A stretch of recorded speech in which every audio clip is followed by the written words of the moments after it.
La justice des hommes n'est pas quelque chose dont on puisse être fier. Romains 4, versets 1 à 25. Que dirons-nous donc qu'Abraham notre Père a obtenu selon la chair ? Si Abraham a été justifié par les œuvres, il a sujet de se glorifier mais non devant Dieu, car que dit l'Écriture ? Abraham crut à Dieu et cela lui fut imputé à justice. Or à celui qui fait une œuvre le salaire est imputé, non comme une grâce mais comme une chose due, et à celui qui ne fait point d'œuvre mais qui croit en celui qui justifie l'impie, sa foi lui est imputée à justice. De même David exprime le bonheur de l'homme à qui Dieu impute la justice sans les œuvres. Heureux ceux dont les iniquités sont pardonnées et dont les péchés sont couverts. Heureux l'homme à qui le Seigneur n'impute pas son péché. Ce bonheur n'est-il que pour les circoncis ou est-il également pour les incirconcis ? Car nous disons que la foi fut imputée à justice à Abraham. Comment donc lui fut-elle imputée ? Était-ce après ou avant sa circoncision ? Il n'était pas encore circoncis, il était incirconcis, et il reçut le signe de la circoncision comme sceau de la justice qu'il avait obtenue par la foi quand il était incirconcis, afin d'être le père de tous les incirconcis qui croient, pour que la justice leur fût aussi imputée, et le père des circoncis qui ne sont pas seulement circoncis, mais encore qui marchent sur les traces de la foi de notre père Abraham, quand il était incirconcis. En effet, ce n'est pas par la loi que l'héritage du monde a été promis à Abraham ou à sa postérité, c'est par la justice de la foi, car si les héritiers le sont par la foi est vaine, et la promesse est anéantie, parce que la loi produit la colère et que là où il n'y a point de loi, il n'y a point non plus de transgression. C'est pourquoi les héritiers le sont par la foi pour que ce soit par grâce, afin que la promesse soit assurée à toute la postérité, non seulement à celle qui est sous la loi, mais aussi à celle qui a la foi d'Abraham, notre Père à tous, selon qu'il est écrit « Je t'ai établi Père d'un grand nombre de nations ». Il est notre Père devant celui auquel il a cru, Dieu, qui donne la vie aux morts et qui appelle les choses qui ne sont point comme si elles étaient, espérant contre toute espérance il crut, en sorte qu'il devint Père d'un grand nombre de nations selon ce qui lui avait été dit, telle sera ta postérité. Et sans faiblir dans la foi, il ne considéra point que son corps était déjà usé, puisqu'il avait près de 100 ans, et que Sarah n'était plus en état d'avoir des enfants. Il ne douta point par incrédulité au sujet de la promesse de Dieu, mais il fut fortifié par la foi, donnant gloire à Dieu et ayant la pleine conviction que ce qu'il promet il peut aussi l'accomplir. C'est pourquoi cela lui fut imputé à justice. Mais ce n'est pas à cause de lui seul qu'il est écrit que cela lui fut imputé, c'est encore à cause de nous à qui cela sera imputé, à nous qui croyons en celui qui a ressuscité des morts Jésus notre Seigneur, lequel a été livré pour nos offenses et est ressuscité pour notre justification. Romains 4, verset 1. Que dirons-nous donc qu'Abraham notre Père a obtenu selon la chair ? Même Abraham, le père de la foi, était vraiment un homme faible dans la chair. Sa chair ne pouvait attendre la promesse de Dieu et il prit alors Agar, la servante de sa femme, pour porter un enfant qui s'opposa ensuite à Dieu. Dans la chair, Abraham n'avait rien de quoi être fier. Par la faiblesse de sa chair, il avait trahi sa femme pour sauver sa propre vie. Il avait fait ce qu'il n'aurait jamais dû faire en tant que mari. Étant donné cela, de quoi pouvait-il se vanter dans la chair devant Dieu ? Il n'y avait rien de quoi être fier dans sa chair. Romains chapitre 4 nous explique ce que ça signifie d'avoir foi dans la justice de Dieu. En exemple de cela, il est dit « Comment Abraham a obtenu la justice de Dieu en demandant « Que dirons-nous donc qu'Abraham notre Père a obtenu selon la chair ?» Romains 4 verset 1. Abraham n'avait rien de quoi être fier dans sa chair, ni aucune justice. Au contraire, nous pouvons voir dans la Bible qu'il a même manqué de demeurer dans les standards moraux de l'humanité. Pour sauver sa propre vie, il a trahi sa femme et comme nous pouvons le voir à partir de là, Abraham n'avait même pas la justice d'un homme.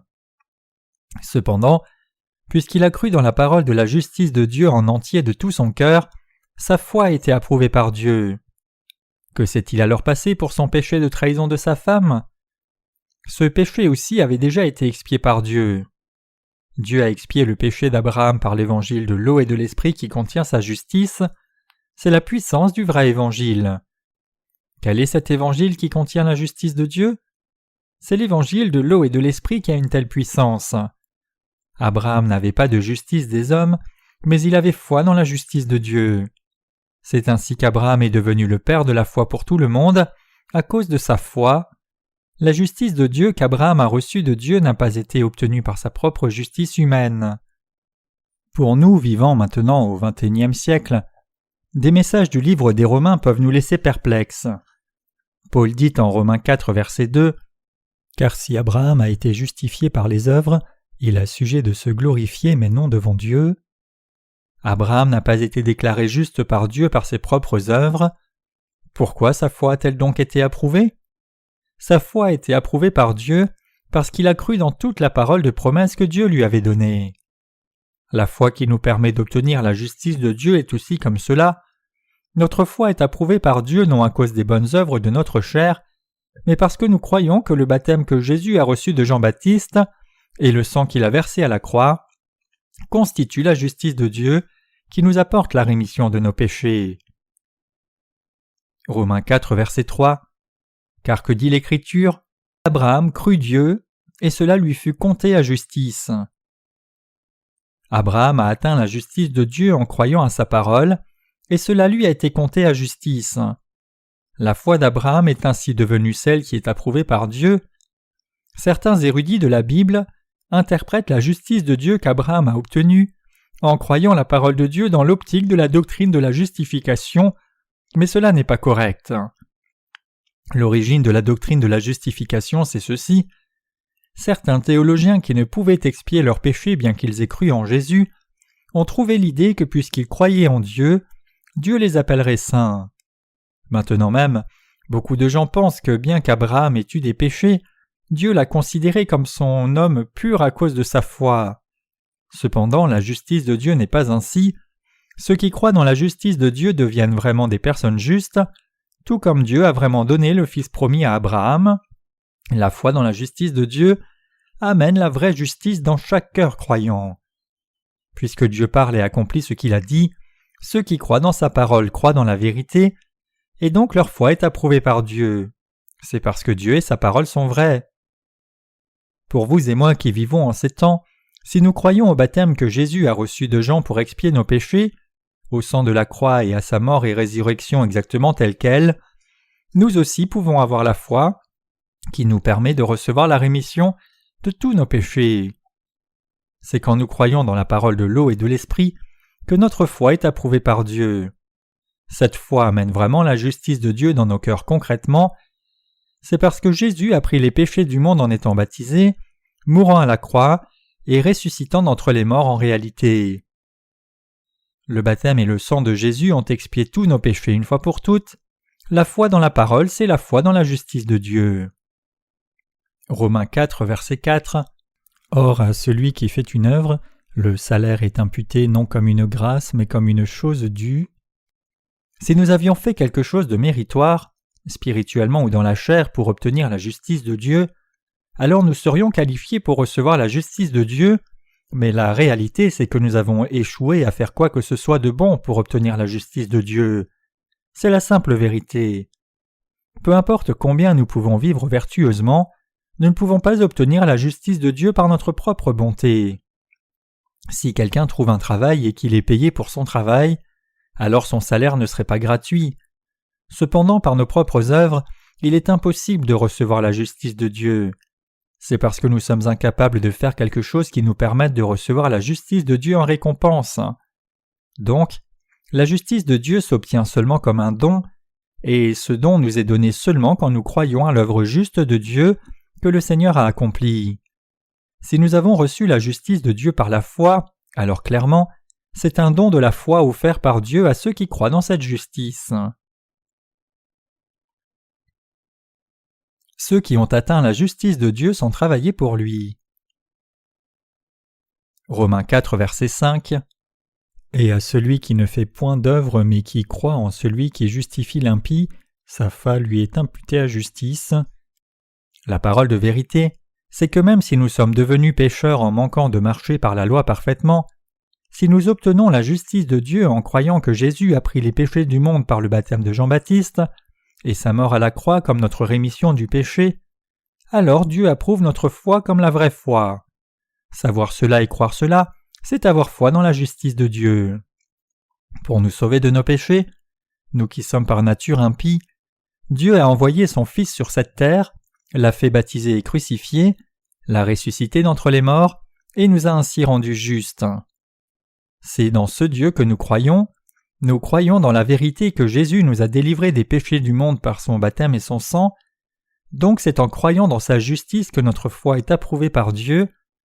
Dieu approuve la foi de ceux qui connaissent et croient sa justice comme la vraie foi. Le Seigneur a parlé de la bénédiction de ceux à qui il impute justice même s'ils n'ont pas œuvré pour Dieu. David dit que ceux qui sont bénis par Dieu sont ceux dont les actes impurs sont pardonnés et dont les péchés sont couverts. Ce passage explique l'Évangile qui est la justice de Dieu. Comment alors pouvons-nous obtenir la justice de Dieu et recevoir la rémission de nos péchés? Pour être remis de nos péchés, quel genre de foi devons-nous avoir devant Dieu? Puisque personne ne peut garder la loi, c'est seulement en croyant dans l'Évangile de l'eau et de l'Esprit, l'Évangile donné par Dieu, que nous pouvons obtenir la justice de Dieu et recevoir la rémission de nos péchés. Il y a beaucoup de gens qui essayent d'avoir une foi approuvée par Dieu en menant une vie vertueuse. Certains disent que le jour du sabbat doit être respecté fidèlement, et d'autres disent qu'on ne doit pas manger de calamar ou de porc. Ces notions sont dérivées d'une pensée erronée, qu'ils doivent avoir une foi approuvée par Dieu par leurs propres actes. Donc dans leurs pensées confuses, ils cherchent encore la justice des hommes.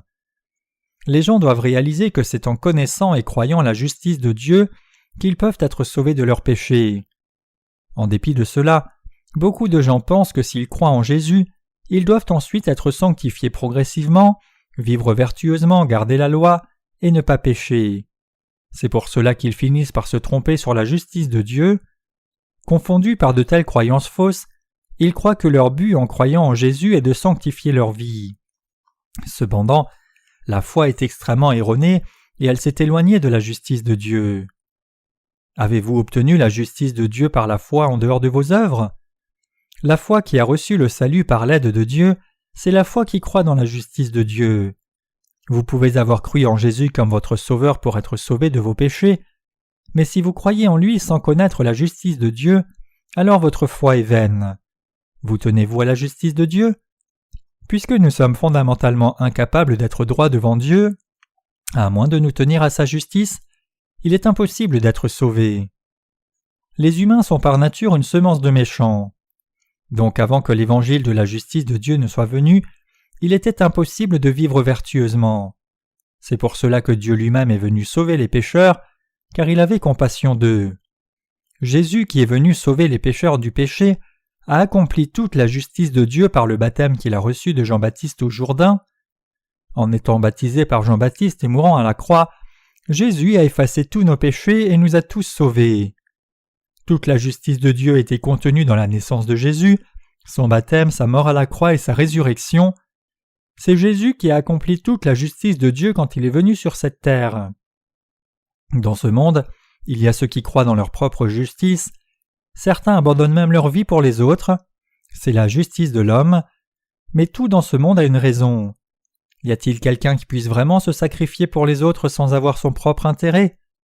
Le Seigneur a dit « Personne ne fait le bien, pas un seul ». Quelqu'un qui se noie en essayant de sauver quelqu'un est loué pour sa vertu, mais délivrer une personne qui se noie est un acte de justice humaine. Dans toutes les cultures, il y a un principe moral qui promet le bien et punit le mal. Les gens croient que les vertus sont récompensées alors que le mal est puni. Donc, les gens sont enclins à manifester la justice humaine, même si par nature il n'y a pas de bien dans l'humanité. Les gens suivent ce principe parce qu'ils sont pris dans la justice des hommes. Y a-t-il quelqu'un qui laisse sa vie pour un autre sans être motivé à construire sa propre justice d'homme? Non. Tous les cœurs humains sont centrés sur eux-mêmes.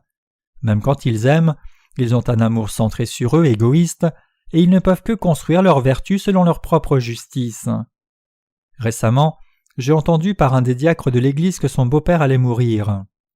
J'ai entendu cela vers midi, et vers minuit j'ai appris que le beau-père était décédé. Entendant la nouvelle, j'ai fait mes vœux au diacre pour la mort de son beau-père. Je l'ai fait parce que cet homme connaissait la justice de Dieu et il y croyait. Cet homme n'était jamais venu à l'église de Dieu de sa vie, pas une fois. Environ 1 an avant sa mort, quand il était en soins à l'hôpital, certains ouvriers du ministère sont allés le visiter et lui ont prêché l'Évangile. mais il a refusé d'écouter en disant qu'il n'entendait pas bien. Plus tard, après être rentré de l'hôpital, le diacre lui-même a prêché l'Évangile de nouveau, et il a dit alors qu'il croyait à la parole de l'Évangile. Il ne voulait pas croire d'abord parce qu'il ne voyait pas la raison ni le besoin de croire en Jésus, mais quand son corps est tombé malade, son frère aîné est mort, il a perdu tout espoir sur la terre et il a senti le besoin d'écouter l'Évangile, qui contient la justice de Dieu, et il l'a accepté dans son cœur.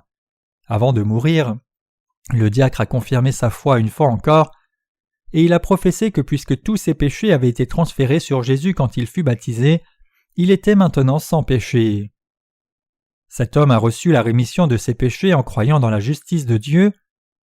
Dans sa vie, il n'était jamais venu à l'église de Dieu pour le culte, et il n'avait montré aucun dévouement pour Dieu ou fait des offrandes.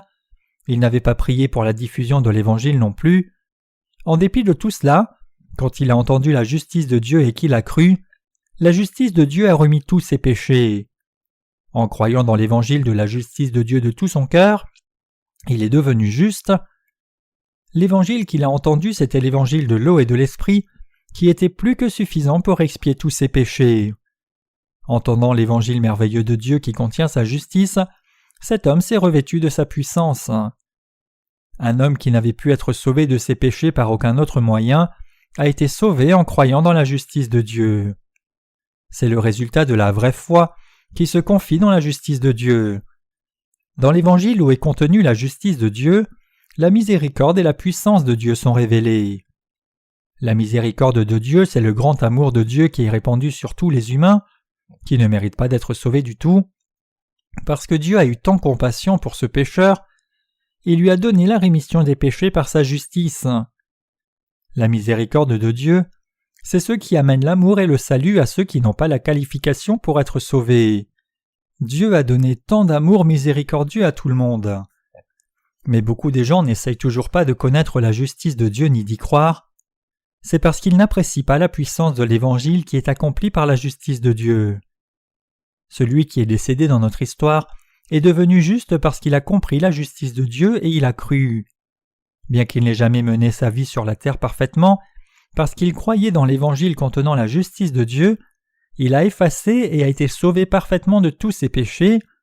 Ce n'est autre que le salut dont la Bible parle, obtenu en croyant dans la justice de Dieu. Ces gens qui croient dans la justice de Dieu sont tous des gens bénis.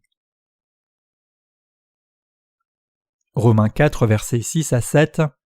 De même, David exprime le bonheur de l'homme à qui Dieu impute la justice sans les œuvres.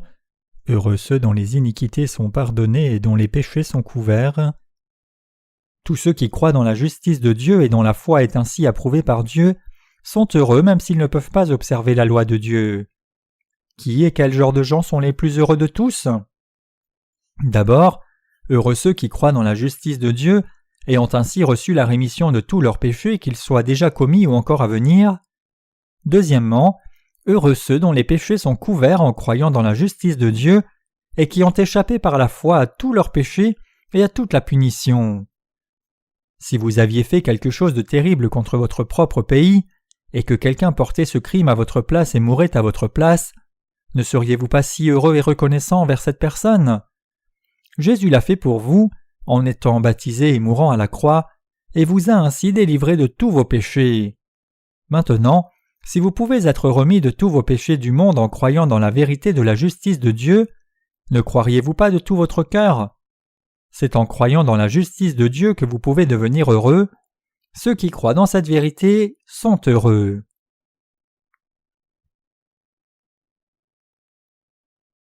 Ceux qui ont couvert leurs péchés par la vraie foi. Romains 4, verset 8. Heureux l'homme à qui le Seigneur n'impute pas le péché. Ceux à qui le Seigneur ne compte pas le péché sont ceux qui croient la parole de l'Évangile, la justice de Dieu. Ceux qui ont reçu toutes les bénédictions de Dieu sont aussi ceux qui croient dans la justice de Dieu. Celui qui croit dans la justice de Dieu est celui dont la foi est comme celle d'Abraham. Celui qui croit dans la justice de Dieu est béni comme Abraham. Mes chers croyants, qui peut être béni comme Abraham? Ceux qui croient dans la justice de Dieu sont bénis comme Abraham. La Bible dit que la foi d'Abraham a été approuvée par Dieu parce qu'ils croyaient à tout ce que Dieu disait. Ainsi, pour tous ceux qui croient maintenant dans la parole de l'eau et de l'esprit pour la rémission du péché, leur foi est approuvée par Dieu comme la vraie foi. Donc si vous savez aussi ce qu'est la justice de Dieu, croyez-y de tout votre cœur. Alors les bénédictions célestes, qui ont été répandues sur Abraham, seront aussi à vous. Que dit la Bible du bonheur de l'homme ? Il est dit « Heureux ceux dont les iniquités sont pardonnées et dont les péchés sont couverts. » Que sont nos iniquités devant Dieu ? L'iniquité devant Dieu désigne ne pas croire sa justice. Tout le monde commet le péché contre Dieu, donc chacun doit recevoir la rémission de ses péchés en croyant la justice de Dieu. Qu'est-ce alors que l'évangile de la justice de Dieu ? Le vrai évangile, c'est que Jésus est venu sur cette terre, a été baptisé à l'âge de 30 ans pour prendre les péchés du monde, est mort à la croix, est ressuscité d'entre les morts, et a ainsi remis tous les péchés de l'humanité une fois pour toutes. Comment pouvons-nous couvrir nos péchés devant Dieu ? Nos péchés seront-ils couverts si nous vivons vertueusement ? La Bible dit que ceux dont les péchés sont couverts sont ceux qui croient dans la justice de Dieu. Tous les péchés peuvent être remis seulement quand nous croyons dans la parole de Dieu qui contient sa justice. En d'autres termes, c'est seulement quand nous acceptons la justice de Dieu dans nos cœurs que nos péchés peuvent être couverts. Tous nos péchés peuvent être expiés seulement quand nous croyons dans la parole du baptême que Jésus a reçu de Jean-Baptiste et son sang à la croix. C'est en croyant dans la justice de Dieu ainsi que tous nos péchés sont couverts. Nos péchés ne sont pas couverts par nos propres bonnes œuvres, mais seulement quand nous croyons que le baptême que Jésus a reçu de Jean et son sang à la croix sont le prix payé pour nos péchés. C'est cette foi qui peut couvrir nos péchés. À cause de nos péchés, Jésus est venu sur cette terre, a été baptisé par Jean-Baptiste et mort à la croix. En croyant cette vérité de tout cœur, nous pouvons couvrir tous nos péchés. Comment est-ce possible ? Parce que nous pouvons revêtir la justice de Dieu qui couvre toute notre souillure suffisamment quand nous croyons à l'Évangile qui contient la justice de Dieu. C'est en croyant dans la justice de Dieu que nos péchés sont couverts. Quiconque a ce genre de foi est une personne juste devant Dieu. Aussi, ce sont ces gens qui sont les plus bénis devant Dieu. Comme le beau-père dans notre histoire, vous et moi aussi irons vers Dieu un jour et nous tiendrons dans sa présence. Personne ne peut éviter cela. Ce vieil homme était un homme béni parce qu'il avait entendu la bonne nouvelle que Jésus est venu sur cette terre, a été baptisé pour lui et a pris la condamnation pour lui.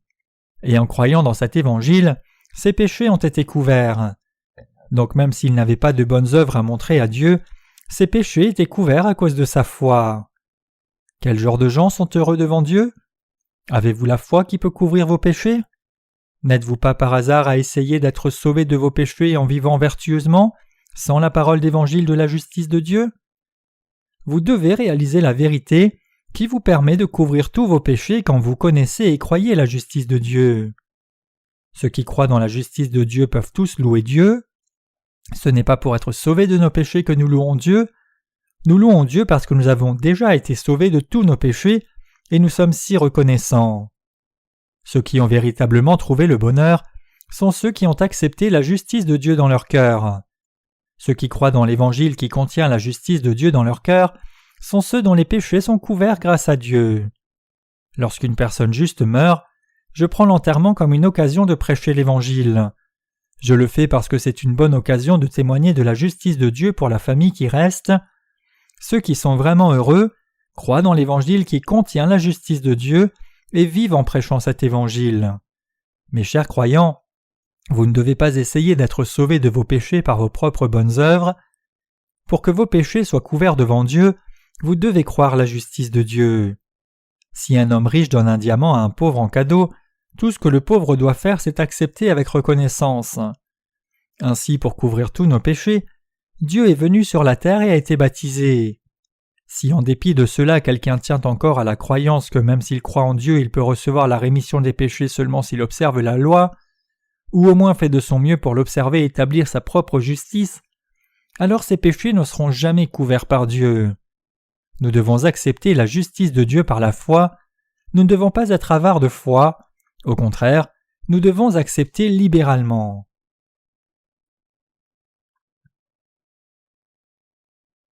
Le salut se reçoit sans bonnes œuvres. Romains 4, verset 9. Ce bonheur n'est-il que pour les circoncis ou est-il également pour les incirconcis? Car nous disons que la foi fut imputée à justice à Abraham. Ce verset parle de la loi et de la justice de Dieu. Sur les deux, Paul dit que l'on est heureux non en observant la loi, mais en croyant la parole de Dieu. Paul explique qu'Abraham a été béni en croyant dans ce que Dieu lui avait dit avant d'être circoncis physiquement. C'est la foi qui croit dans la justice de Dieu, et c'est la même foi que les gens de foi qui ont trouvé la justice de Dieu en croyant dans cette justice possèdent. Ici, la raison pour laquelle Paul mentionne le temps de la circoncision et l'incirconcision d'Abraham était d'enseigner aux Juifs qu'ils pouvaient être bénis en croyant dans la justice de Dieu. Nous devons croire en Dieu avec cette compréhension. Nous devons nous rappeler que la foi d'Abraham a été approuvée par Dieu parce qu'il croyait dans la justice de Dieu qui était révélée dans sa parole. En Genèse 15, versets 1 à 6, Dieu a promis à Abraham « Celui qui sortira de toi sera ton héritier ». Abraham était sans enfant, donc quand Dieu lui est apparu et a voulu lui donner quelque chose, il a dit à Dieu que son serviteur Éliézer devait hériter, puisqu'il n'avait pas d'enfant. Dieu dit alors à Abraham « Ce ne sera pas ton héritier, mais celui qui sortira de toi sera ton héritier ». Genèse 15, verset 4. Alors Dieu le fit sortir et lui dit « Regarde le ciel et compte les étoiles si tu peux les compter. » Abraham crut à Yahweh Dieu, et Dieu compta sa foi à justice.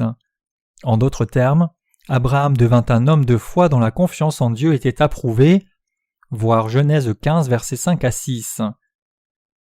Notre foi est approuvée par Dieu, non quand nous regardons les commandements de la loi donnée, mais quand nous croyons que Dieu a expié tous nos péchés par le baptême et le sang de son Fils Jésus. Nous sommes justes en croyant dans la parole de Dieu de la sorte. Nous recevons la rémission de nos péchés et devenons enfants de Dieu, non en observant la loi de Dieu, mais en croyant que Dieu a remis tous nos péchés par le baptême de Jésus et son sang, car Dieu nous aime tous. Cette foi est la foi d'Abraham qui a été approuvée par Dieu, car il a cru à la parole de Dieu. Tout comme Abraham est devenu un homme de foi en croyant dans tout ce que Dieu lui a dit, notre foi est approuvée par Dieu en croyant la parole du baptême que Jésus a reçu de Jean-Baptiste et la croire. La foi d'Abraham et la foi de ceux de ces temps qui croient dans la parole d'évangile de l'eau et de l'esprit sont la même foi, et c'est cette foi dans la justice de Dieu qui nous sauve. Le Dieu en qui nous croyons est le Dieu de la justice. Si nous croyons dans la justice de Dieu, alors cette justice de Dieu devient nôtre, et donc notre foi est approuvée par Dieu. La vraie foi en Dieu et sa parole est celle qui croit dans sa justice. Vous aussi devez croire dans la justice de Dieu et avoir une foi approuvée par Dieu. Alléluia. La Bible dit ce qui suit au sujet de ceux qui ont obtenu le bonheur. Heureux ceux dont les iniquités ont été pardonnées et les péchés sont couverts. Heureux l'homme à qui le Seigneur n'impute pas son péché. Romains 4, versets 7 à 8. Abraham a-t-il alors été justifié à cause de sa circoncision? Ou a-t-il été justifié avant d'être circoncis en croyant à la promesse de Dieu? Abraham a été sauvé en croyant dans la parole de la justice de Dieu, indépendamment de sa circoncision. Pour nous aussi, c'est en croyant dans la parole de justice de Dieu que nous sommes sauvés de tous nos péchés. Dans le verset suivant, Paul demande quand Abraham a été justifié par Dieu. En d'autres termes, il demande quand Abraham a accepté la parole de la justice de Dieu. Était-ce après sa circoncision ou avant? Si c'était après sa circoncision, alors on pourrait penser que la circoncision d'Abraham a quelque chose à voir avec sa justification. Par contre, si la foi d'Abraham a été approuvée par Dieu avant sa circoncision, alors nous pouvons voir que sa foi n'avait rien à voir avec ses actes. Le salut de la justice donné par Dieu ne s'obtient pas par la circoncision physique. Quand la foi d'Abraham a-t-elle été approuvée par Dieu? La réponse est claire. La foi d'Abraham a été approuvée par Dieu en Genèse 15, verset 6, c'est-à-dire 14 ans avant qu'il ne soit circoncis. Donc, puisqu'Abraham était approuvé pour sa foi dans la parole, tout comme lui, ses descendants aussi sont justifiés par la même foi. Quiconque croit dans la parole de justice de Dieu a une foi approuvée par Dieu. C'est ainsi qu'Abraham est devenu le père de la foi, qui a été sauvé de tous ses péchés par la foi. Abraham a été justifié en croyant la parole de Dieu. Il a été circoncis comme signe de sa foi dans la parole de promesse de Dieu. Finalement, c'est à cause de sa foi qu'Abraham a été approuvé comme un homme juste et qu'il est devenu le père de la foi pour nous. Puisque sa foi lui était déjà imputée à justice avant d'être circoncis, il est devenu le père de la foi pour tous ceux qui croient en Dieu. Paul dit que pour les Juifs et les gentils, pour obtenir la justice de Dieu, tous doivent revenir à la foi du salut promis par la justice de Dieu, qui a justifié Abraham par sa foi, non par le mérite de la circoncision physique pratiquée sous la loi. Le salut de tous vos péchés est possible seulement quand vous croyez dans la justice de Dieu. Vous êtes tous d'un côté ou l'autre, soit vous avez été sauvés par la justice de Dieu, ou vous n'êtes pas encore sauvés du tout. C'est parce qu'on est justifié non par les actes, mais par la foi. Romains 4, verset 10. Comment donc lui fut-elle imputée? Était-ce après ou avant sa circoncision? Il n'était pas encore circoncis, il était incirconcis. Puisqu'Abraham a cru en Dieu et sa parole de promesse donnée, Dieu a considéré sa foi comme la bonne foi. Ce que nous devons réaliser dans ce passage, c'est que Dieu n'a pas approuvé la foi d'Abraham par simple générosité et amour aveugle, même s'il était insuffisant. Bien qu'Abraham ait été faible dans sa chair et ait eu tant de manquements dans ses actes, Dieu a approuvé la foi d'Abraham parce que sa foi en Dieu et sa parole étaient correctes du point de vue de Dieu. Dieu n'a pas seulement considéré qu'il était sans péché sans raison spéciale. Comprenez-vous cela? Un point supplémentaire qui doit être certifié dans ce passage avant de passer, c'est la question de la doctrine de la justification. La foi de cette doctrine est-elle la juste foi en Dieu? La doctrine de la justification dit que même si quelqu'un a encore du péché s'il croit en Jésus, alors Dieu prend sa foi en compte et le considère comme une personne juste et son enfant. Mais cette foi n'est pas la foi qui croit la justice de Dieu. Cette doctrine appelle néanmoins beaucoup de pécheurs chrétiens qui ont encore du péché dans leur cœur, même s'ils croient en Jésus, et donc beaucoup de chrétiens adhèrent à cette doctrine sans aucun doute. Mais Dieu compte-t-il vraiment les pécheurs comme justes parce qu'ils professent être chrétiens? Pas du tout. Quand Dieu regarde notre foi, il regarde si oui ou non nous croyons dans la parole d'évangile de l'eau et de l'esprit, qui constitue la justice de Dieu, et il approuve seulement cette foi comme la vraie foi. Si autrement nous ne croyons pas dans la parole d'évangile de l'eau et de l'esprit qui est devenue la justice de Dieu, et croyons plutôt en Jésus seulement comme une figure religieuse, alors Dieu ne considère pas injustement nos péchés comme expiés, juste pour l'une de ces raisons, même si nous avons encore des péchés. Comprenez-vous cela? Des doctrines chrétiennes comme la doctrine de la justification ou la doctrine de la sanctification incrémentale ne sont pas la parole qui constitue la justice de Dieu. Au contraire, elles amènent à de fausses croyances, essayant d'obtenir la justice de Dieu en pratiquant la loi par nos propres actes, comme la circoncision physique. Une telle foi serait-elle approuvée par Dieu? Non, Dieu n'approuve pas ce genre de foi.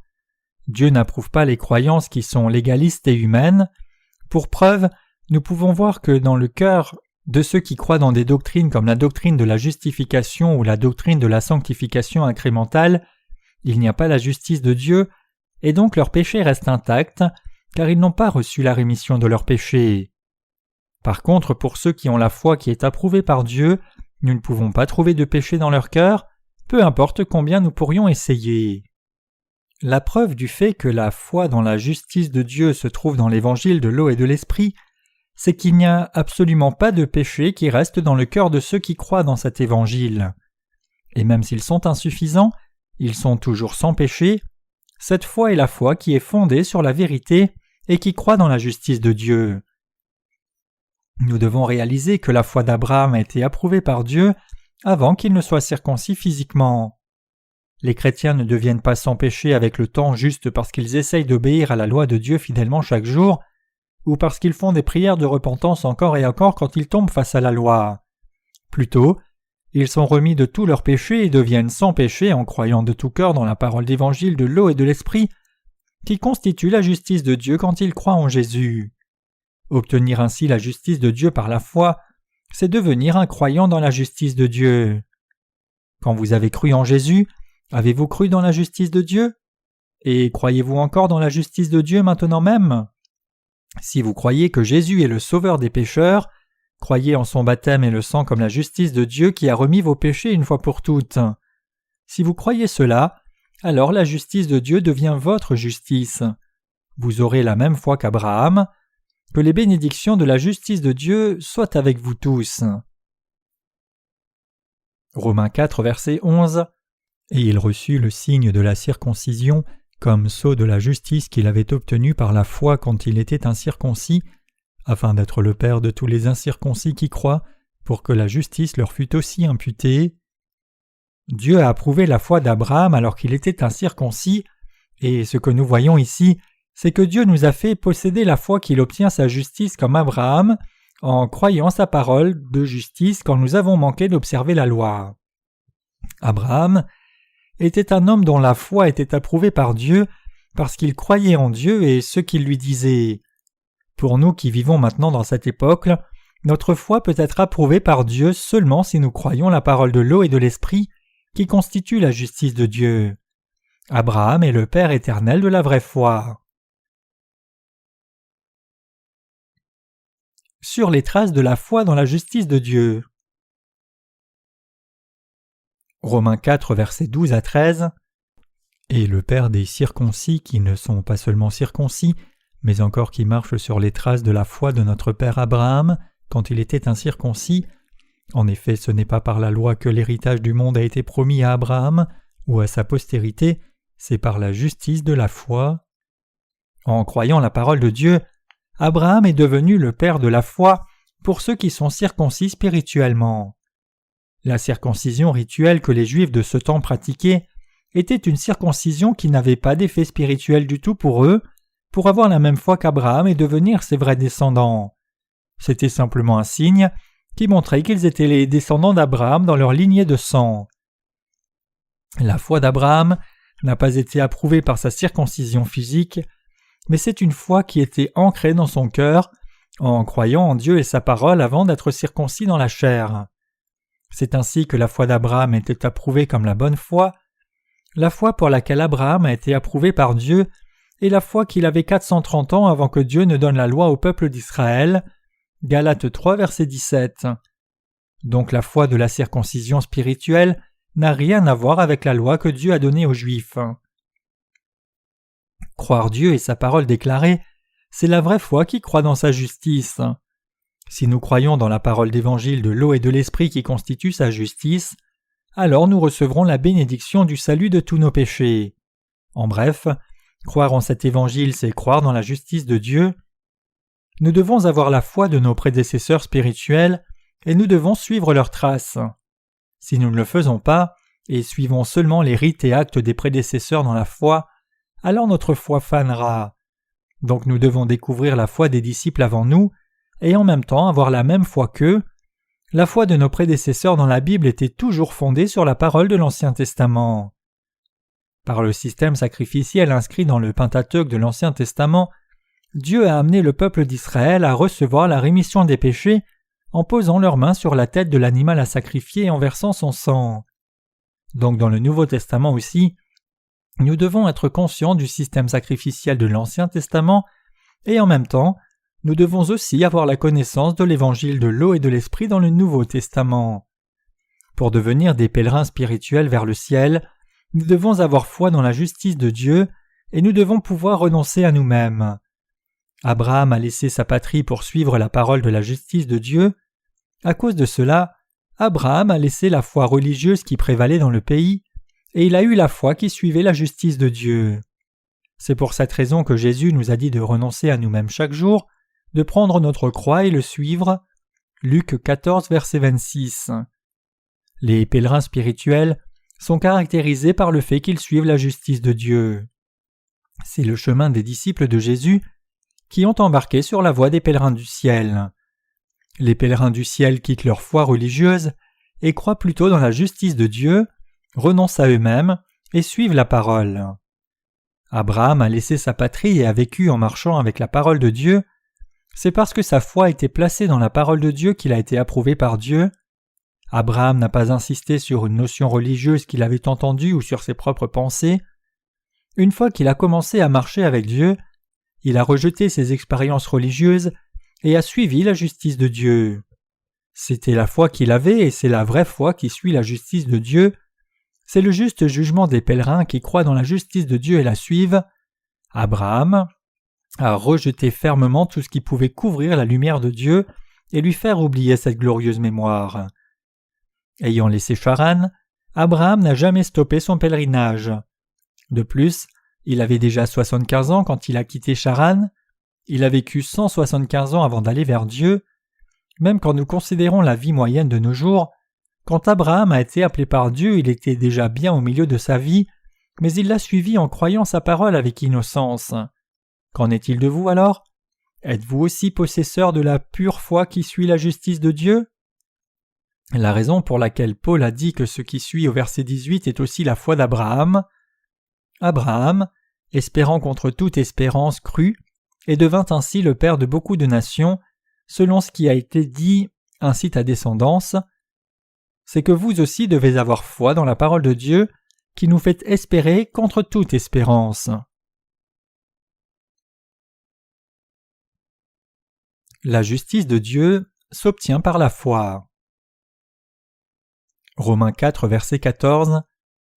Car si les héritiers le sont par la loi, la foi est vaine et la promesse est anéantie.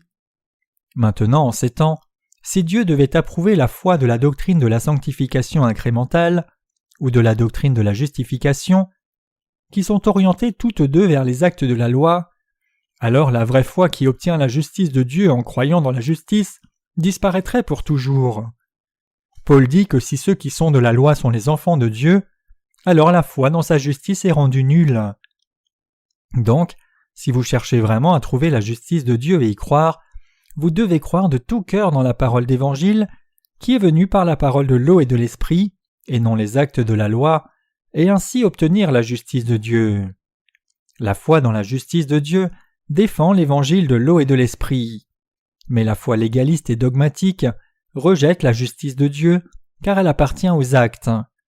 Si nous pouvions obtenir la justice de Dieu en mettant notre foi dans notre capacité à observer la loi de Dieu, comme la doctrine de la justification et la doctrine de la sanctification incrémentale, alors Dieu aurait donné sa parole de promesse à Abraham en premier lieu. Abraham était un homme de foi qui a obtenu la justice de Dieu au temps de l'Ancien Testament, en entendant et croyant la parole de Dieu. Sa foi est maintenant un exemple pour tous ceux qui croient et suivent la justice de Dieu. Après avoir approuvé la foi d'Abraham, Dieu lui a promis par l'alliance de la circoncision qu'il ferait de lui et ses descendants le peuple de sa justice. C'était une bénédiction spéciale que Dieu donne la loi de la circoncision à Abraham. Dans cette bénédiction, il y a le mystère qui nous permet d'atteindre la justice de Dieu. La foi qui est cachée dans ce mystère s'obtient en entendant la parole de Dieu. La justice de Dieu et la justice de l'homme sont diamétralement opposées. C'est pour cela que nous devons regarder à la justice de Dieu et y croire, et nous devons aussi rejeter la circoncision comme un rituel religieux. Seuls ceux qui connaissent l'évangile de l'eau et de l'esprit où la justice de Dieu est révélée peuvent obtenir leur salut. Dieu a approuvé la foi d'Abraham, parce qu'Abraham croyait en lui selon sa parole. Romains 4, verset 15. Parce que la loi produit la colère, et que là où il n'y a point de loi, il n'y a point non plus de transgression. Dans les chapitres 3 et 7 du livre des Romains, Paul dit que la loi de Dieu sert à exposer le péché des gens devant Dieu. Si les Juifs de ces temps sont vraiment devenus les enfants de Dieu sans péché parce qu'ils étaient circoncis physiquement, nous pourrions conclure que nous pouvons aussi devenir enfants de Dieu sans péché en observant la loi. Cependant, le problème des Juifs de cette époque était qu'ils n'avaient pas la foi d'Abraham, leur ancêtre. En d'autres termes, ils avaient seulement foi dans la circoncision rituelle, et c'était leur croyance fausse. Pour vous et moi qui vivons maintenant en ces temps, si nous ne reconnaissons pas la parole de la loi de Dieu, alors nous non plus ne savons pas ce qu'est le péché, et même après avoir péché, nous ne saurions pas quel péché nous aurions commis contre Dieu. Ainsi, par les statuts de la loi donnée par Dieu, nous devons admettre que nous sommes des pécheurs dépravés et confesser les péchés que nous avons commis. Venant devant Jésus-Christ qui a accompli la justice de Dieu, nous devons croire dans la parole d'évangile de l'eau et de l'esprit. Nous devons ainsi devenir sans péché une fois pour toutes, devenir des justes et glorifier Dieu le Père. Au temps de l'Église primitive, les Juifs et les gentils sont tombés dans des croyances de circoncision et de légalisme, mais maintenant, en ces temps et cette époque, l'évangile de l'eau et de l'esprit est prêché ouvertement, et donc c'est un temps où les croyants sont sauvés des péchés du monde et deviennent aussi les enfants de Dieu. Connaissez-vous la justice de Dieu qui est venue par l'évangile de l'eau et de l'esprit?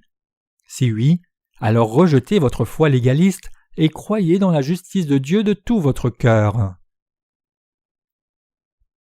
Romains 4, verset 16. C'est pourquoi les héritiers le sont par la foi, pour que ce soit par grâce, afin que la promesse soit assurée à toute la postérité, non seulement à celle qui est sous la loi, mais aussi à celle qui a la foi d'Abraham, notre Père à tous, selon qu'il est écrit.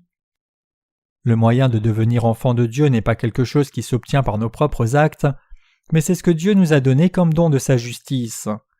En d'autres termes, c'est en croyant en Dieu et sa parole d'évangile de l'eau et de l'esprit que nous pouvons devenir ses enfants. Tout le monde doit avoir la même foi que la foi d'Abraham. Romains 4, verset 17. Je t'ai établi père d'un grand nombre de nations. Il est notre Père devant celui auquel il a cru, Dieu, qui donne la vie aux morts et qui appelle les choses qui ne sont point comme si elles étaient. Abraham avait une foi invariable en Dieu. Il croyait invariablement que Dieu accomplirait infailliblement la parole de l'alliance qu'il lui avait promise. C'est pourquoi Abraham est devenu le père de la vraie foi pour nous, pour les Juifs et pour les légalistes aussi. Ainsi, nous devons nous rappeler et croire tout ce que Dieu a fait, c'est-à-dire que Jésus est venu sur la terre et a pris tous les péchés du monde en étant baptisé par Jean-Baptiste, Matthieu 3, verset 15, qu'il a porté les péchés du monde à la croix, Jean 1, verset 29, qu'il est mort à la croix pour les péchés du monde, Jean 19, verset 30, et qu'il est ressuscité d'entre les morts, Jean 20, verset 21. Tout ceci constitue la justice de Dieu. C'est la foi dans cette parole qui nous permet d'obtenir la justice de Dieu.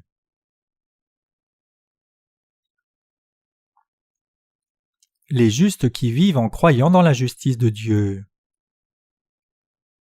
Romains 4, verset 18. Espérant contre toute espérance, il crut, en sorte qu'il devint père d'un grand nombre de nations, selon ce qui lui avait été dit, telle sera ta postérité. En croyant en Dieu et tout ce qu'il a dit, Abraham a été approuvé pour sa foi, et il est devenu la tête de la foi pour tous ceux dans toute nation qui croient la parole d'évangile de l'eau et de l'esprit qui constitue la justice de Dieu.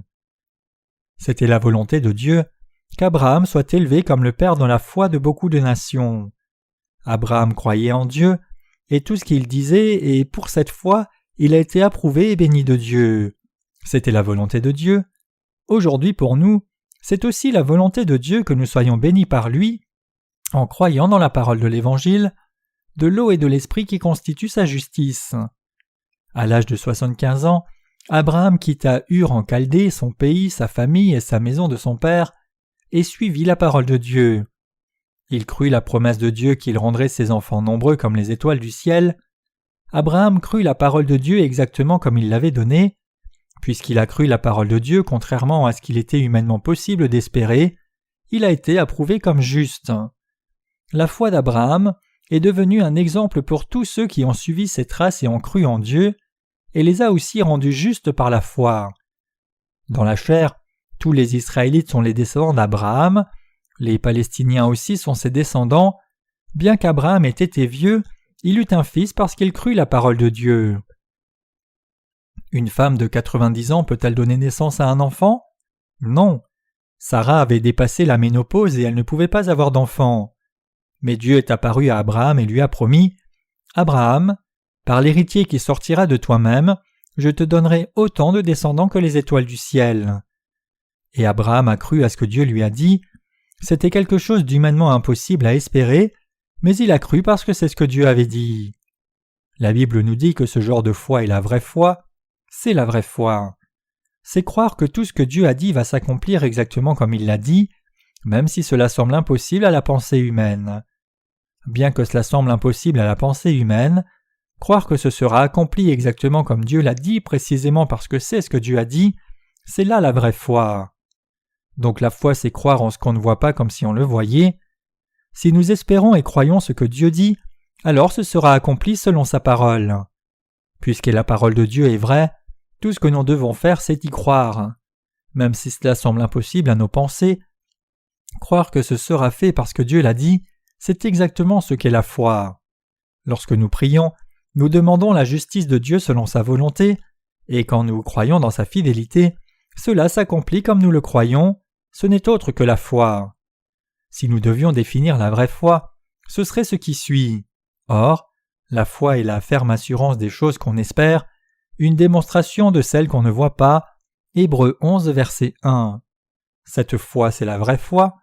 La foi, c'est la substance des choses qu'on espère. En d'autres termes, si nous espérons la justice de Dieu et croyons sa parole, alors tout sera accompli selon la parole. Donc quand nous croyons et espérons ce que Dieu a dit, c'est déjà accompli. Si vous et moi croyons dans la parole de Dieu, alors elle sera accomplie selon ce que nous croyons. En croyant dans ce que Dieu a dit, Abraham a engendré Isaac.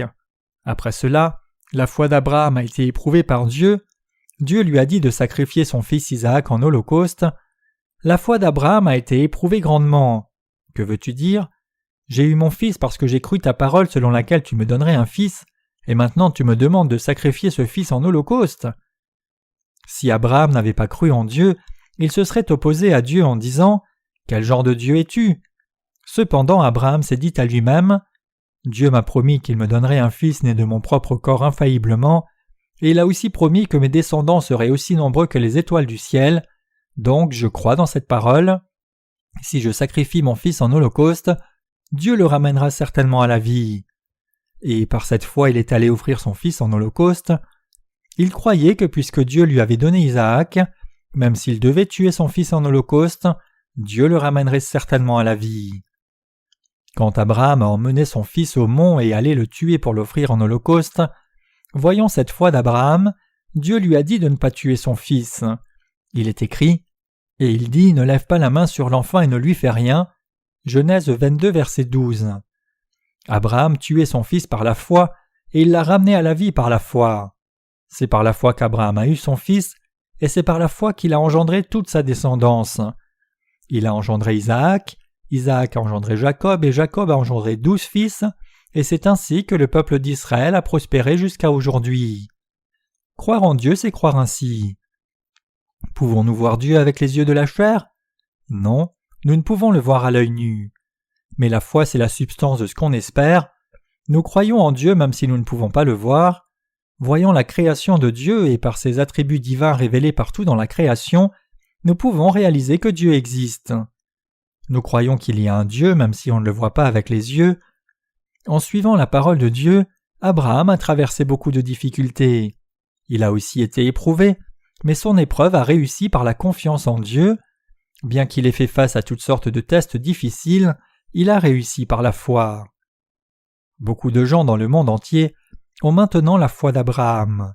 Je ne vous parle pas d'Abraham ici seulement pour vous raconter les événements historiques qui lui sont arrivés. Plutôt, ce que j'essaye de véhiculer à travers la foi d'Abraham, c'est que vous devez vivre en croyant dans la justice de Dieu. Vous devez demander à Dieu sa justice par la foi, et vous devez prêcher l'Évangile dans le monde entier par la foi, et vous devez vivre par la foi selon la volonté de Dieu. Si ce n'était par la foi dans la justice de Dieu, comment pourrions-nous le suivre ? Et comment pourrions-nous vivre ? Certains peuvent avoir reçu la rémission des péchés, et certains pas. Mais à ceux qui ont reçu la rémission des péchés, je voudrais dire ce qui suit. Vous devez avoir foi dans la parole de Dieu. Sans foi, comment les espérances et rêves pourraient-ils s'accomplir ? C'est seulement quand vous avez la foi que vos désirs peuvent s'accomplir devant Dieu, et c'est seulement quand vous avez la foi que vous pouvez suivre le Seigneur. C'est seulement quand vous avez la foi que vous pouvez prêcher l'Évangile dans le monde entier. C'est seulement quand vous avez la foi que vous pouvez être béni par Dieu, et c'est seulement quand vous avez la foi que les rêves de votre cœur peuvent s'accomplir. Et selon la promesse du Seigneur, vous pouvez vraiment le rencontrer même tant que vous êtes vivant. Quelqu'un qui n'a pas la foi est comme un épouvantail et une paille sèche. Quand le grain est rassemblé et moulu, Les écorces sortent et le vide c'est de la paille. Nous mangeons le grain, mais que faisons-nous de la paille? On l'écarte du grain et on l'assemble, puis on la brûle, on la met dans des coussins ou bien on l'utilise comme engrais. Ceux qui n'ont pas la foi sont ainsi. Et les incrédules sont aussi comme de la paille sèche. Ils sont complètement secs, comme la paille qui s'envole quand le vent souffle. Tout le monde sera comme cela à moins d'avoir foi en Dieu. Donc nous les croyants devons renoncer à nos propres pensées et croire dans la parole de Dieu, tout comme Abraham a cru contre toute espérance. En croyant et espérant contre toute espérance, Abraham est devenu le père de la foi. Et les rêves qu'il espérait devant Dieu se sont accomplis, et les promesses de Dieu se sont toutes produites parce qu'il a gardé ce que Dieu lui avait dit jusqu'à la fin par la foi. Cette foi est la vraie foi que nous devons tous avoir. Sans foi nous ne sommes rien. Ceux qui n'ont pas la foi sont comme des pécheurs. Nous confions dans le Seigneur, nous prêchons maintenant l'Évangile dans le monde entier, mais si nous devions regarder seulement notre situation, cela apparaîtrait comme une tâche impossible. Mais que s'est-il passé? Nous croyons que c'est la volonté du Seigneur que nous prêchions l'Évangile dans le monde entier. Nous faisons cette œuvre parce que nous avons une telle foi, et parce que nous croyons qu'à travers ceux qui sont nés de nouveau, les justes, Dieu accomplira infailliblement cette œuvre qui répand l'Évangile dans le monde entier. Qu'en est-il du temps du Nouveau Testament alors? Au temps du Nouveau Testament, Dieu parle à travers sa parole écrite. Dieu ne nous parle pas directement avec sa voix comme il a appelé Abraham dans l'Ancien Testament, mais il nous parle maintenant à travers la parole écrite. Donc c'est par la parole écrite de Dieu que nous pouvons trouver sa volonté, et c'est en croyant dans la parole de Dieu que nous pouvons bâtir notre foi et suivre sa parole. La parole de Dieu sera accomplie exactement comme elle est écrite, et nous devons le croire. Cette foi doit continuellement s'appliquer à tous les aspects de nos vies. Car sans la foi, nous sommes incapables de suivre la parole de Dieu. C'est à cause de la foi que nous pouvons vivre notre foi, et c'est parce que nous croyons que tout est accompli selon la parole de Dieu. Alors que nous rencontrons de nombreux problèmes, ces problèmes sont résolus parce que nous croyons, et nous prions parce que nous croyons. Et puisque nous croyons la parole de Dieu, nous relevons nos défis par la foi, et nous résolvons tous les problèmes de nos vies. Quiconque veut avoir cette foi approuvée par Dieu doit avoir foi dans la parole de Dieu. Donc vous devez vous examiner vous-même pour voir si vous avez vraiment ou non foi dans la parole de Dieu. Vos cœurs ont-ils réellement foi, même aussi peu qu'un grain de moutarde? Vous devez pouvoir voir clairement, et s'il n'y a pas de foi, alors vous devez avoir foi dans la parole de Dieu. Que devriez-vous faire si vous n'avez même pas cette foi? Vous devez vous appuyer sur la parole écrite. La Bible nous parle de la foi comme un grain de moutarde.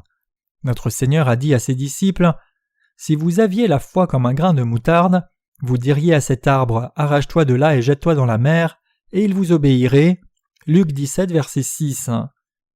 Le Seigneur nous a dit qu'il entendrait nos prières et répondrait selon notre foi. Certains diront probablement qu'ils n'ont vraiment pas de foi dans leur cœur et qu'ils ne s'imaginent même pas ce qu'est la foi. Ces gens doivent avoir la foi qui s'appuie sur la parole écrite. La foi comme un grain de moutarde viendra alors, et à cause de cette foi qui est comme un grain de moutarde, vous aurez une plus grande foi, puis à cause de cette foi, la parole de la promesse sera accomplie pour vous et vous vivrez par la foi devant Dieu. Si vous avez obtenu la justice de Dieu par la foi, même quand vous n'aviez rien à voir avec lui, alors vous devez suivre Dieu et courir votre course par la foi. Croyez-vous la parole de Dieu, chers croyants? Quand il s'agit de croire dans cette parole, vous ne devriez pas vous arrêter à une simple connaissance, mais vous devez vous appuyer dessus. La Bible est composée de 66 livres, et tout ceci c'est la parole. Si nous ne nous appuyons pas sur un seul passage, alors la parole est inutile pour nous. C'est pour cela que nous devons nous appuyer sur la parole de Dieu. C'est quand nous nous appuyons sur la parole de Dieu que cette parole devient nôtre, vôtre et mienne. C'est pour cela que nous devons tenir ferme à la parole. Après que Dieu ait promis à Abraham qu'il lui donnerait un enfant, Dieu a accompli cette promesse 25 ans plus tard. Durant toutes ces années, la foi d'Abraham s'appuyait fermement sur la parole que Dieu avait promise. Dans votre vie quotidienne, et alors que cela va dans tous les sens, vous devez aussi vivre par la foi en croyant la parole.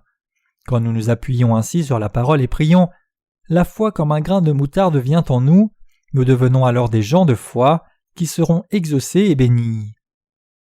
Il y a un vieux dicton en Corée qui décrit quelque chose d'impossible, comme essayer de briser un rocher avec un œuf. Si nous regardons cela avec nos pensées de la chair, nous pouvons nous étonner.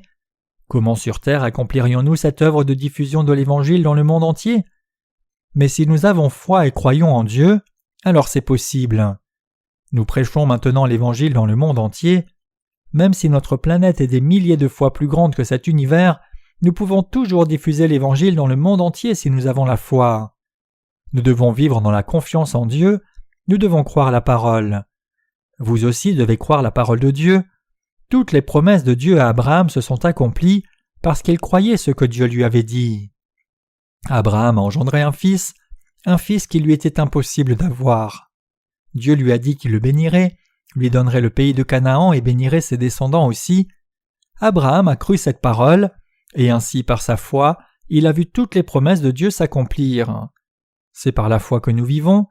Nous ne vivons pas à cause d'autre chose, ni parce qu'il y a quelque chose en dehors de cela, mais c'est seulement parce qu'il y a la parole de Dieu que nous vivons en lui faisant confiance. C'est pour cela que notre foi est si indispensable, et c'est pour cela que nous devons tous croire la parole de Dieu. Et c'est là que se trouve la raison de vivre en croyant dans la parole, même après avoir reçu la rémission de nos péchés en croyant en Jésus. C'était la foi de nos prédécesseurs spirituels. Romains 4, verset 19. Et sans faiblir dans la foi, il ne considéra point que son corps était déjà usé puisqu'il avait près de 100 ans et que Sarah n'était plus en état d'avoir des enfants. La raison pour laquelle la foi d'Abraham n'était pas faible est qu'il avait une foi infaillible dans la parole donnée par Dieu. Quand quelqu'un obtient la justice de Dieu en croyant dans la parole de la justice, sa foi en Dieu devient aussi forte que celle d'Abraham. Pour tous ceux qui croient aujourd'hui dans la parole de la justice de Dieu, leur foi aussi est forte comme cela. La parole d'évangile de l'eau et de l'esprit constitue la justice de Dieu et elle donne cette justice aux croyants, et donc ceux qui croient deviendront enfants de Dieu et ses serviteurs. Peu importe combien leurs circonstances peuvent être difficiles, les croyants dans la justice de Dieu triompheront toujours par la foi, car ils ont foi en Dieu et dans la vérité que sa parole s'accomplira. Romains 4, verset 20. Il ne douta point par incrédulité au sujet de la promesse de Dieu, mais il fut fortifié par la foi, donnant gloire à Dieu. Abraham crut en ce que Dieu lui avait promis sans aucun doute, donc c'est à cause de cette foi aux promesses de Dieu qu'Abraham a donné gloire à Dieu. Le même principe compte aujourd'hui aussi. Ceux qui croient dans la parole de justice de Dieu espèrent l'accomplissement de la parole et gardent leurs circonstances sous contrôle car ils croient dans toute la parole que Dieu leur a promise. Romains 4, versets 21 à 22. Ayant la pleine conviction que ce qu'il promet il peut aussi l'accomplir, c'est pourquoi cela lui fut imputé à justice. Abraham a cru que même si son fils Isaac était tué, Dieu le ramènerait à la vie et accomplirait sa promesse qu'il rendrait la descendance d'Abraham aussi nombreuse que les étoiles du ciel. À cause de cela, Dieu a approuvé sa foi comme celle qui est vraiment juste. Comment est votre foi? Avez-vous foi dans la parole de Dieu, qu'il a expié tous vos péchés originels et personnels, même les péchés futurs par le baptême de Jésus et son sang à la croix? Cette foi, c'est la foi qui se place dans la justice de Dieu, celle qui est approuvée par Dieu. Ceux qui ont foi dans la justice de Dieu croient aussi que tous leurs péchés de faiblesse, quels qu'ils soient, ont été transférés sur le Seigneur et effacés par son baptême. Ils ont aussi foi qu'à cause de son baptême, le Seigneur a porté les péchés du monde à la croix puis est mort pour tous ses péchés, et ils croient que le Seigneur est ressuscité d'entre les morts et qu'il revêtira les croyants de la justice de Dieu avec la gloire de la première résurrection. Avez-vous une telle foi? Si vous voulez avoir cette foi, alors croyez en Jésus comme votre justice, au Seigneur qui a expié tous vos péchés en étant baptisé, en portant les péchés du monde à la croix et en étant crucifié pour vous.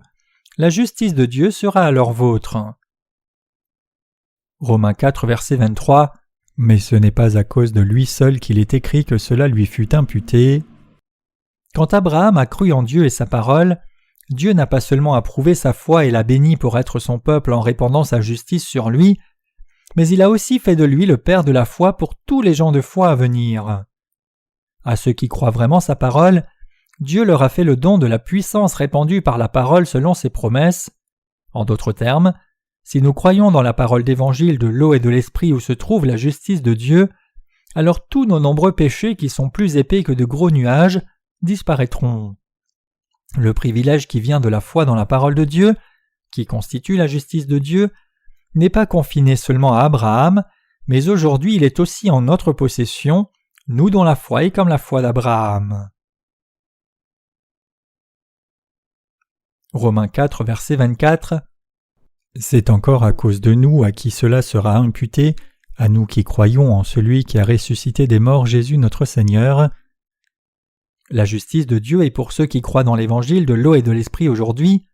Aujourd'hui, ceux qui croient dans la justice de Dieu révélée dans l'évangile de l'eau et de l'esprit sont ceux qui ont foi en Dieu.